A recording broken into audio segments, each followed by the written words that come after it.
Greetings to all of you guys. Welcome to my welding world. Ito po yung last part ng ating content sa Grovewell. Hindi ko na pinakita sa inyo kung paano tayo nag-set up ng test plate kasi nandun na yan sa part 1 natin. Ngayon kung gusto nyong makita o magkaroon ng idea sa pag-fit up ng test plate, balikan lang natin yung part 1 ng ating content. Makikita nyo doon kung paano natin binuo yung test plate natin. Ayan guys, bali nagsimula na tayong mag root pass. Ang gamit nga pala nating electrode pang root pass 6013. Bali no choice tayo dahil dito sa barko kung ano lang yung welding rod na available, yun lang ang pwede natin gamitin. Kasi kalimitan 6011, 6013, 7016. Kaya yun na lang ang ginamit natin para makapagbigay lang tayo ng kaunting kaalaman sa mga bagong welder, yung mga kagagraduate o yung mga gustong matuto.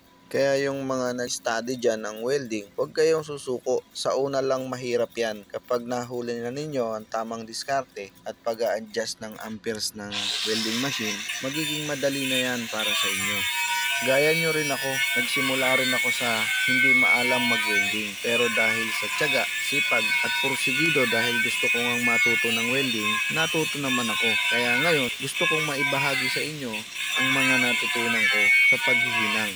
Kaya guys, kung bago ka pa lang sa aking Facebook, paki-follow naman at share sa iba para marami tayong matulungan o maraming makapanood ng ating content about welding para may makuha silang ideya o kaunting kaalaman sa larangan ng pagwe-welding.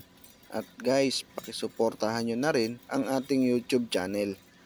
Mag-like, share, and comment. Mag-subscribe ka na rin sa ating humble YouTube channel, Multi-Coded Welder. At huwag mong kalimutang pindutin ang notification bell para lagi kang updated sa mga susunod pa nating video. At guys, panoorin at tapusin ang bidyong ito hanggang dulo at obserbahang mabuti para may makuha kang ideya o kaalaman tungkol sa paghihinang. Maraming salamat sa inyong panonood at suporta. God bless you all guys.